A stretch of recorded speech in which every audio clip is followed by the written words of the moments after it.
Assalamualaikum warahmatullahi wabarakatuh. Salam sejahtera untuk kita semua. Apa kabar? Semoga kalian semua selalu dalam keadaan sehat ya.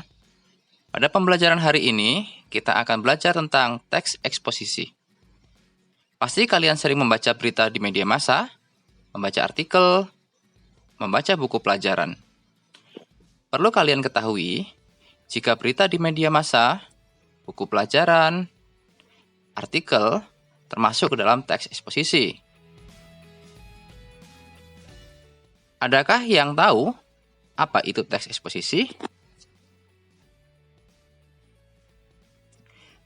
Teks eksposisi merupakan karangan yang berisi gagasan dan fakta. Teks eksposisi mengandung informasi atau pengetahuan yang ditulis dalam bentuk yang padat, singkat, dan jelas. Menurut Kamus Besar Bahasa Indonesia, eksposisi merupakan suatu uraian atau paparan yang bertujuan untuk menjabarkan maksud serta tujuan. Paragraf dalam teks eksposisi bersifat ilmiah dan non-fiksi. Apa sih tujuan dibuatnya teks eksposisi? Adapun tujuan dari teks eksposisi adalah untuk menjelaskan informasi tertentu agar bisa menambah ilmu pengetahuan pembaca. Dengan membaca teks eksposisi, pembaca akan mendapatkan pengetahuan secara rinci dari suatu masalah atau kejadian. Setelah memahami pengertian teks eksposisi, berikutnya kita bahas ciri-ciri teks eksposisi. Ciri-ciri teks eksposisi antara lain, yang pertama, menjelaskan informasi-informasi pengetahuan. Yang kedua, gaya informasinya mengajak. Yang ketiga, biasanya menjawab pertanyaan apa, siapa, kapan, di mana, mengapa, dan bagaimana. Berikutnya, terdapat fakta uraian singkat, padat, dan akurat. Selanjutnya, menyampaikan secara lugas serta memakai bahasa yang baku atau sesuai dengan kaidah bahasa Indonesia. Ciri berikutnya, teks eksposisi itu tidak memihak, yang berarti tak memaksakan kemauan penulis pada pembaca. Bisa dikatakan, isi teks eksposisi bersifat netral. Setelah kita belajar tentang ciri-ciri teks eksposisi, selanjutnya kita akan belajar kebahasaan teks eksposisi. Apa saja sih kebahasaan yang terdapat di dalam teks eksposisi? Unsur kebahasaan yang ada pada teks eksposisi antara lain 1. Menggunakan pronomina. Pronomina adalah istilah lain dari kata ganti. Pengertian pronomina adalah kata ganti yang menggantikan nomina atau frasa nomina. Sebagai contoh, dalam kalimat, misalnya, Sabik mendapatkan hadiah. Dia adalah anak yang pandai. Nah, di dalam kalimat itu ada kata dia. Nah, kata dia itu menggantikan kata sabik. Itulah yang disebut sebagai pronomina atau kata ganti. Contoh yang kedua, penggundulan hutan terus terjadi. Ini berdampak buruk bagi lingkungan. Pada kalimat tersebut ada kata ini. Kata ini menggantikan kata penggundulan hutan. Unsur kebahasaan berikutnya adalah nomina. Nomina adalah kata yang mengacu pada benda nyata maupun abstrak. Bisa dikatakan nomina adalah kata benda. Contoh nomina misalnya pada kata mobil, gedung, sepeda, dan lain sebagainya.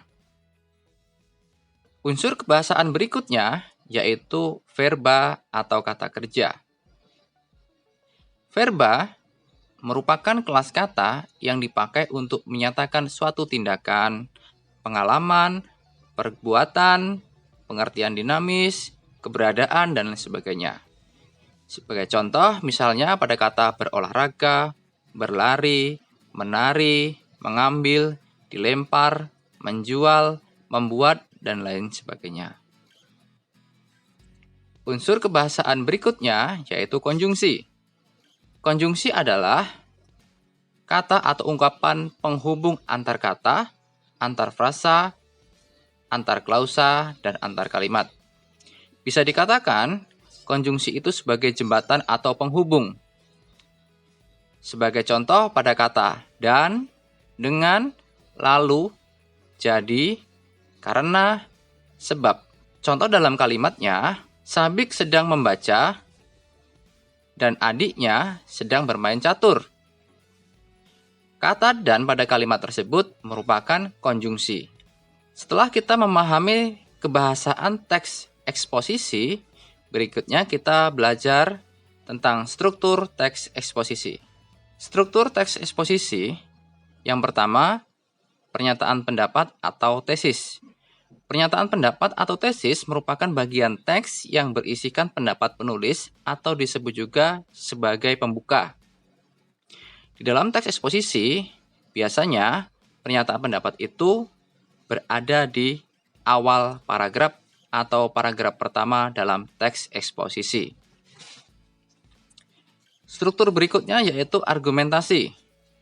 Pengertian argumentasi merupakan bagian yang memuat alasan yang bisa memperkuat argumen penulis dalam mendorong ataupun menolak suatu gagasan. Argumentasi berisi penjelas untuk mendukung tesis yang disampaikan. Argumen dapat berupa bukti, alasan logis, data hasil temuan, fakta-fakta bahkan pernyataan para ahli. Biasanya, argumentasi ini terdiri dari beberapa paragraf yang terletak setelah paragraf pernyataan umum atau pendapat atau tesis. Struktur berikutnya, penegasan ulang pendapat atau rekomendasi. Penegasan ulang pendapat adalah bagian dari teks eksposisi yang berisi penegasan ulang pendapat penulis tentang topik yang dibahas. Bagian ini berisi penegasan pendapat awal serta menambahkan rekomendasi atau saran terhadap permasalahan yang diangkat. Biasanya, penegasan ulang ini berada di paragraf akhir teks eksposisi. Demikian pembelajaran kita hari ini tentang teks eksposisi. Kita bertemu kembali pada pembelajaran berikutnya dengan materi yang berbeda. Semoga materi ini dapat bermanfaat. Saya akhiri. Wassalamualaikum warahmatullahi wabarakatuh.